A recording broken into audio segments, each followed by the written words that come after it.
বর্তমানের যে পোশাক, এই পোশাকে পুলিশ বাহিনী সন্তুষ্ট নয়। স্বরাষ্ট্রমন্ত্রী ও বিএনপির স্থায়ী কমিটির সদস্য সালাউদ্দিন আহমদ বলেছেন, বর্তমান ইউনিফর্ম নিয়ে পুলিশ বাহিনী সন্তুষ্ট নয়। তিনি জানিয়েছেন, বাহিনীর ঐতিহ্য ও পেশাগত মর্যাদার সঙ্গে সামঞ্জস্য রেখে সরকার আগের ঐতিহ্যমণ্ডিত পোশাক পুনর্বহাল করার প্রক্রিয়ায় গুরুত্ব সহকারে কাজ করছে। সংশ্লিষ্টদের মতামত ও বাস্তব প্রয়োজন বিবেচনায় শিগগিরই এ বিষয়ে চূড়ান্ত সিদ্ধান্ত আসতে পারে। পুলিশের কর্মকর্তা সাথে আলাপ করে শনিবার দুপুরে রাজশাহীর শারদায় বাংলাদেশ পুলিশ একাডেমিতে ৪৩তম বিসিএস পুলিশ ব্যাচের প্রশিক্ষণ সমাপনী কুচকাওয়াজে প্রধান অতিথির বক্তৃতায় তিনি এসব কথা বলেন। স্বরাষ্ট্রমন্ত্রী আরও বলেন, পুলিশ কোনো বিশেষ দলের লাঠিয়াল বাহিনী নয়, পুলিশ হবে জনগণের বন্ধু, দলীয় প্রভাবমুক্ত, আধুনিক সেবাধর্মী ও মানবিক বাহিনী হিসেবে জনগণের সেবা নিশ্চিত করাই সরকারের লক্ষ্য।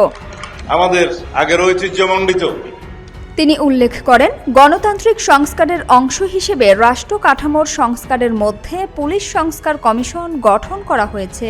এর মাধ্যমে পুলিশ রাজনৈতিক হস্তক্ষেপ থেকে মুক্ত থাকবে এবং অচিরেই এর সুফল জনগণ অনুভব করবে। ৪৩তম পুলিশ ব্যাচে মোট ৭২ জন সহকারী পুলিশ সুপার তাদের প্রশিক্ষণ শেষ করে সরকারি চাকরিতে যোগ দেবেন।